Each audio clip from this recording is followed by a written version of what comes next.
He slips on a banana skin and everyone belly laughs. Other people like sarcastic wit. Other people like irony. So how do you write a speech? A humorous speech to win a contest? Let me tell you, it isn't easy. You have definite advantages depending on where you're from in the world. Kevin and I are both from Wales. In South Wales, where he's from, they're called boyos. Where I'm from, in North Wales, a little village called Roast Llanacregog. Sounds a bit like roast, but Llanacregog is hard to speak. We're called jackos. And just being from there, when you're in a pub and you mention the word that you're a jacko from roast, people start to laugh anyway. South Wales is a little different. If you're from America, if you're from Canada, if you're from Liverpool, you don't even have to tell a joke. Just the accent will make people laugh. True. Hands up those of you who have ever watched Billy Connolly. What does Billy Connolly actually say that's funny? He tells stories basically about Glasgow, about shipyards, and about driving, and about riding a motorbike. But the humour isn't from what he says. It's from his pauses. It's from his movements. And it's when he's doing all of this on the stage, and people start to howl. But before he can do that, he picks someone in the audience. There's a fine-looking gentleman at the back. He's got a beard. It's Christmas in July. If we put you in a red suit, you could come up here, give a few gifts out, tell a few jokes, and have everyone laughing. So it's about who you are, where you are from, what your life experiences are. It's very difficult to write a humorous speech. It's very difficult to write any speech that you've had to research and then learn the lines. Take Eva Peron, for example. Everyone's heard the song? I love that song. I liked you singing that song. She's laughing now, you see. Now, why is she laughing? Because it's a lovely song. Take a Beatles song and sing that. When I'm 64, will you still love me? I said that to my wife one night. She said, you lost at the beginning. And I said, what do you mean? And she said, well, David, you're not really funny. You've got an interesting sense of humour. And I said, okay, Nancy, look, I'm going to Sale tonight. I want you to tell me, what can I say to the audience first up that will make them laugh? She said, don't say anything, David. Just show them pictures of our wedding. My friends and I have been laughing at those for years. Now, that's a line.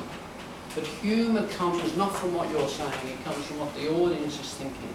So you take them down a lane somewhere, and then you turn, because they're going this way, and you turn, and that's what's funny about it. I like the way you came up before and talked about, I want to be eloquent. I can't even spell that word, but it sounded funny at the time. Jubilation, jubilant, and all words that come from a jubilee and those sorts of words. You can have fun with words, you can have puns with words. So you can turn words to be anything. You can make people smile. There's a lady just here. What's your name, please? Josie. Josie? Josie is smiling. Now, as long as I look at Josie, I can lift my energy and look at Josie, and I can just point and I can just look. And Josie will smile, and she laughed a bit there. And as long as I've got Josie doing that, I can then move it along all the audience. I want to tell you 5 things you need to do before you write any speech or think about writing a speech. And this is humorous, serious, international speech, any of those. Ask yourself 5 questions. First one is, who is my audience? You're all friends, you come to Toastmasters, everyone knows everybody's business, small village stuff.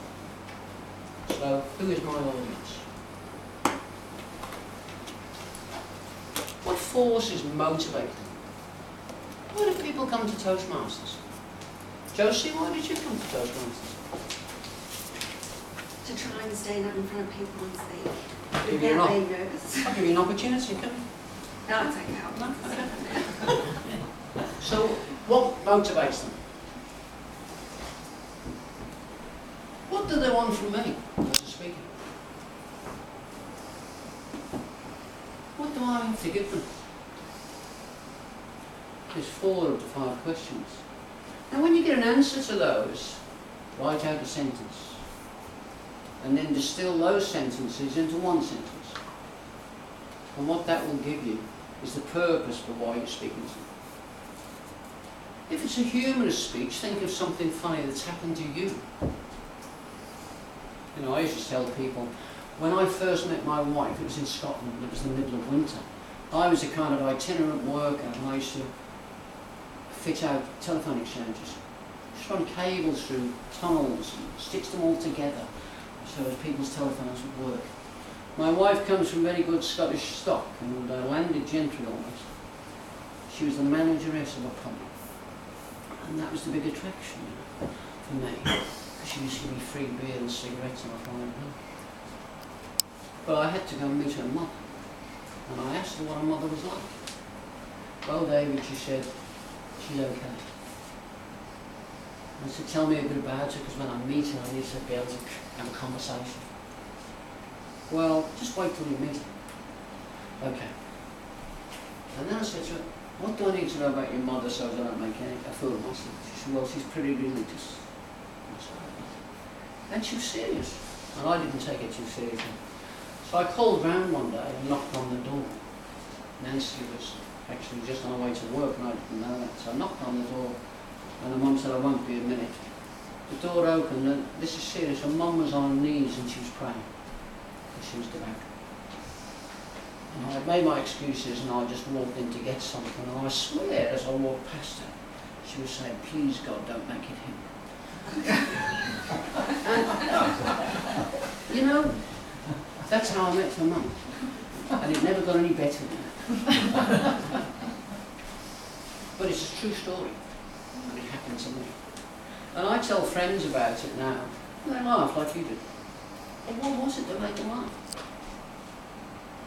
You know, it wasn't that she was a bad woman, it was just this picture of her. So when you want to tell a humorous story, when you want to make people laugh, and you want to make them smile, think of something that made you laugh and made you smile. But rather than describe the whole scene, stop, pause, think about that one moment, and try and put yourself back in that space, put yourself in the same state of you, and then try and get the picture. When I first met my mother-in-law, she's on her knees, and as I walked past, I heard her say, please God, make it him. That's humour. Thank you.